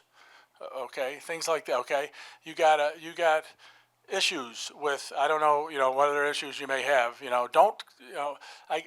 you are next to an industrial plant, I guess we should have already accounted for that, but you want to take a picture of your next door neighbor. If you live next to somebody who is a not so good neighbor, I'll leave it at that. Okay, you want to take pictures of his property that's next to you, his or her property that's next to you. You want to bring sales though. You want to bring sales.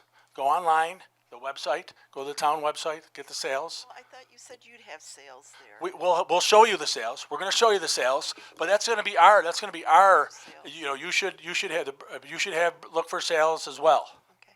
And bring them in. How does meeting with you differ from the Board of next Assessment step? Review? Yeah. Yeah, the Board of Assessment Review, like I said, it's more formal. They're going to record it. It's going to be recorded. You're going to have to raise your right hand. Oh, okay. It's going to be 3 people, 5 people. but, depending. 3 to 5. Yeah, 3 to 5 people on the board. And when you meet with us, it's gonna be your meeting one-on-one, two-on-one. You'll probably have more people there representing you than we have representing, us. Well, you have one person listening. Just another thought back to this woman's question. Yes. About the gap in how often the assessment's done. I mean, if it's been 4 years since the last one, almost 5 years, and previous to that it was another 10 years. So there's an imbalance in the amount of time, and that's 4 years or whatever that. Before it was 10 years for hiring your firm, and now we're only getting 4 years out of the next time we have to hire a firm and go through all the administrative work, all the costs that are involved, and so that adds to. There are inequities in the role, and when it was 10 years, I'm not saying the 10 years was right. Okay, but when there were more inequities in the role, than there are at 4 years. Now we're just trying to get everybody on a level playing field, and it's all based upon what you could sell your home for. So, in 10 years from now, I guess those people who maybe are underassessed now, they would probably want to go another 6 or 7 years, till you do a reassessment project. Okay, the people who are overassessed now. They wanted it to happen 2 years ago, not 10 years. So it's a number. 4 years, 5 years, I think is a good number. There are communities in Western New York. There's a community down in Long Island. Their equalization rate is under 1. How many inequities in a roll are in that roll? Okay, you're at 78%. Okay, how many inequities are in a roll if you do it 1%?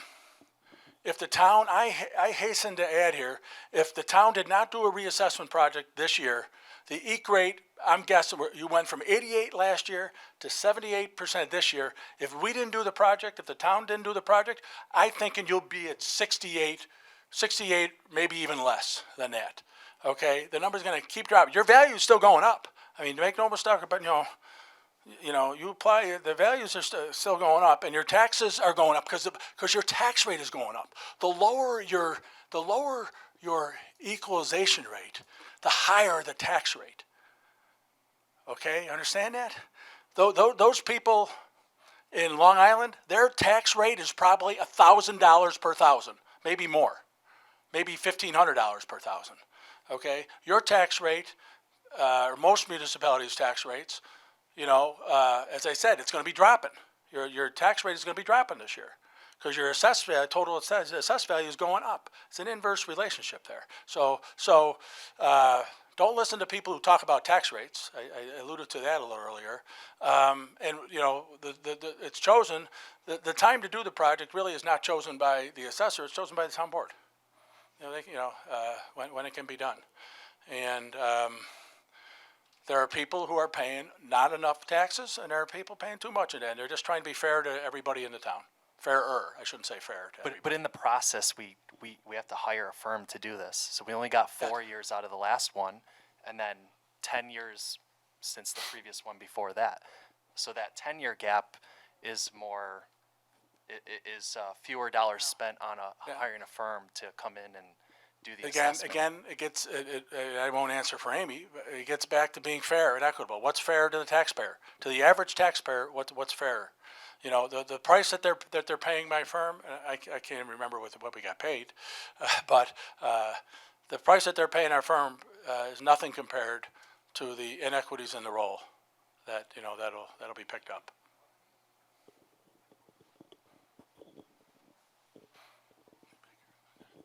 So these assessments, is it going to be on a schedule then from now on? Is it going to be re-looked at every 2 years? Is it going to be, how are we going to avoid this from happening again?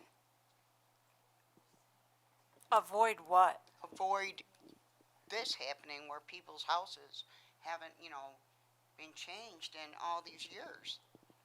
Well, everybody's assessment was readjusted in 2018. And the market is really driving when we have to reassess properties again. So when the market values are getting far away from the assessments, we need to reassess because there are inequities in the roll. Again, there are neighborhoods that are appreciating at faster rates than other neighborhoods. And when everybody's assessment isn't at market value, you don't have, it's not fair to everybody. There are people that are paying too much and people that are paying too little. That's why we're trying to get everybody at market value. That's why we're reassessing now, because the equalization rate is 78 and it will continue to drop. That's just, it's the market right now is really what's driving the time frame. The project that we're doing, okay, every reassessment project is a valuation project. It appears that some people in here, I think it's a taxation project. It's, I went through the whole, presentation. I think I kind of proved that it's not a taxation project. It's a valuation project. The assessor has nothing to do, very little to do with your taxes, very little. The tax levy drives your taxes. And you just want to make sure your assessment is fair. Nobody wants to pay taxes, but you got to pay taxes. So you just want to make sure you're paying your fair share of tax. Anybody else? Then we'll get to some questions we have on the, why don't we get a couple of those? Want to go to a couple of those first? And then we'll come back. Well, I think Facebook, we've answered most of the questions. Okay. One of them wanted to know if a house was sold at a higher amount than the previous assessment, does the sale price become the revised assessed value? I mean, we sort of talked about that, but No, it all depends on when it's sold. If it's sold on July 1st, for lack of let's just use the perfect example here. If it's sold on July 1st of last year, the sale price is exposed on the market, your assessment's going to be what the sale price was. But there is inflationary time. If you bought it in January of last year, there's going to be inflationary trends for those 6 months, which could be 5-6%. In those 6 months, from last year. So, okay. I think that was similar to my question. But basically, with all the sales of these homes and the market values of them, most of those homes, those recent sales, those taxpayers are paying more, right? Because their value went up and you probably changed that. So they're already being, no, not the case. Okay. Unless there was a physical change to if there was a physical change to the property, perhaps, yes. If there wasn't a physical change to the property, after they bought the house, no matter what they paid for the house, if there was no physical change, there wasn't an increase in the assessment. Okay, so it's only changed when there's like a building permit to prove a renovation to change the value of a home. Well, or during these processes. or when they sold the home, the MLS is great, because what do you do when you list your home with MLS? You brag about your house. Okay, I got a beautifully remodeled kitchen with Corian quartz countertops. The assessor didn't know that before. I got a finished basement. Most finished basements add value. So if that's the physical inventory. That's what happened prior to now. That's what the assessor would look at those sales. With our project, we look at everybody. Oh, right here. You haven't asked a question. Yeah. So if you have a house that's assessed at 250,000 and we're gonna go up to 100%, does that mean that the market value is gonna be that 250,000? That will be our opinion of what you could sell the house for. But that doesn't determine this crazy overage? It could sell for a lot. It could sell for more. Okay. Yep. Yeah. It's, like I said in the beginning, it's not an exact science what we're doing here. Appraising is not an exact science. We're just, we look at the sale, what's going on in the market, and we do the best we can trying to adjust for idiosyncrasies. Yes, ma'am. Just a real quick question. Why is the town of Arundecoit higher than any other town in Rochester? Is it because of the lack of industry in this town, or it's just higher values? Higher taxes, period. That's, I can answer. Okay, thank you. I understand that question. So we do pay higher taxes relative to other towns in Arundecoit. In and Or around, around. in Monroe County. County. Yes, you're right. And part of that is because we do not have a lot of commercial property in Arundecoit. That's what I thought. Arundecoit is not a growing community. It's Our- saturated. Our market, I mean, we're basically completely built up.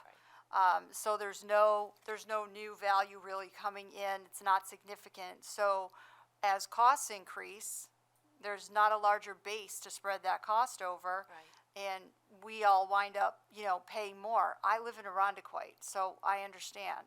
I would encourage everybody to, start looking at the budgets that are being passed by your school districts, and by your fire districts, and by the town. I mean, the town did not increase taxes this year. The town's rate was flat from last year. And the county budgets, to understand where the money is going. And if you don't know, the dollar bill's not in here, but there's a dollar bill if you go in to pay your taxes in the clerk's office.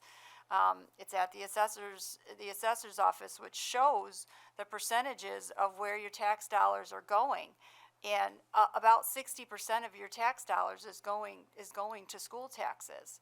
So it's really important that everybody pay attention to those budgets and that process and what's happening. And if you're unhappy, let the school board know, or let the fire district know, or reach out to, the county legislators or the town board if you think the spending is out of control. And they can have a conversation with you about what they're doing to try to control it, or where the money is going. So I would just, yeah. And I do understand about the high taxes in Arundecoit, but that's pretty much. Is east more than west, or are they pretty comparable? The East Arundecoit school tax rate is higher than West Arundecoit school tax rate, but they're pretty close. As a resident of New York State, okay, we should all be very, very happy that New York State passed that tax cap. That is the taxpayer's best friend. Because 2%, okay.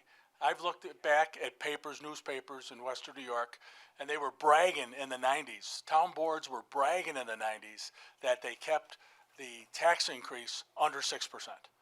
They were, and you got to do that. They were doing that every year. They were raising taxes 4, 5, 6%. Now I would think that most of them are going to be, 3% increase or less, like it was here. So when they passed that legislation for the tax cap, I embraced it. I embraced it. Anybody else here? Like, anybody else get some? Yeah. I just, where do we go to get the sales of houses, on the town website or MLS? So the sales there will be an updated, there is a list of sales on the website right now. Yes, it's on the town's website. It's under some of the assessors' pages. I can't remember specifically which one. There will be an updated one, though, when the letters go out. There will be an updated one with another year added of sales. We will also have books available for people out in the foyer of Town Hall. We may have one over at the library, so, if you don't have access to a computer and you need to come in and take a look through those books, we will have them available for you here as well. Yes, sir. How often is the market equalization calculated, and what every year? And what's the bare minimum threshold to kick off another assessment? If it's That's over determined 10, by the town board, I would think. 20? I couldn't say. I mean, that would be, I think it's more of a consistent trend. I think what kicked it off this time was, here's a trend from immediately after the 2018 reval, the equalization rate started to drop right away. In 2019, it was 97. In 2020, it was 91, I believe. Then 2021, 88, and then 2022, 78. We've just seen such big swings in the market, and I don't, to say we're going to do another one in 5 years, it's impossible for me to say that. when we start to see a consistent change one way or the other, and we feel there's an equity, we will do another one. Anybody else? Last question here, and then if anybody wants to bring up their particular property, have some questions maybe on, I'll be happy to talk to you afterwards. Okay? All right. Yes, sir. How does the nonprofit properties affect, does that affect the equalist, are they included in the, where do the nonprofits go? In other words, our town is becoming owned by the hospitals and schools, and owned by a lot of things other than those that pay taxes. They're not taxed. Yeah. I know that, but how does that affect us? Well, if they You were, have to pay more. yeah, if they were taxed, you'd be paying less. If the hospitals were paying, if they were assessed, well, they are assessed. All those property, every property is assessed. They're just non-taxable. Calculations of what? Of our assessments. In other words, No, the total. No. the total value of the town and divide it, and I can't remember all of Right, Right, but the it's tax only levy. The tax levy divided by the total taxable value of the town. It's not included in that figure for the tax rate, not determined. So what's happening is the more nonprofits that appear, the more we have to pay. Is that true? Yes. Yeah, in general terms. In general terms. Used by the hospital, Hunter Plaza is used by the hospital, Hilltop's Market is, all of that. It depends whether those institutions own the property or not. So there is a nursing school from RGH that is occupying part of the mall, but they are a tenant, and that is a taxable property. But there are other buildings that are owned by the hospital that are not taxable, so the ownership makes a difference. And things like private schools, that would be a non-taxable. And it would Correct. not be- Every public schools, private schools, all Correct. schools, all schools. Okay, so those things actually affect us considerably, as opposed to commercial property, which is taxed. These nonprofits are affecting us. Yeah, and every once in a while, Yes. you'll see an article in the paper. Maybe every couple, 3, 4 years, you'll see an article that'll talk about, the newspaper will do an impact kind of what if these not-for-profits paid taxes? What would they be paying? It doesn't happen every year, but it does have an impact. But they're not-for-profit. That's the law. That's state law. That's not the town of Arundecoy. It's not Monroe County. That's done at a higher level. So, all right, everyone. I want to thank you for taking time. Spent a couple hours with me and Amy. I appreciate you taking the time. You'll get something in the mail that's going to look a lot like that last page in your handout tonight. Call the number. You can call that number that comes to my desk. You can call it starting tomorrow if you want. Okay, but I can't get into particulars of your property. I would recommend you wait till after you get the notice. So thank you very much for coming, and please drive safely on your way home. Thanks, everybody.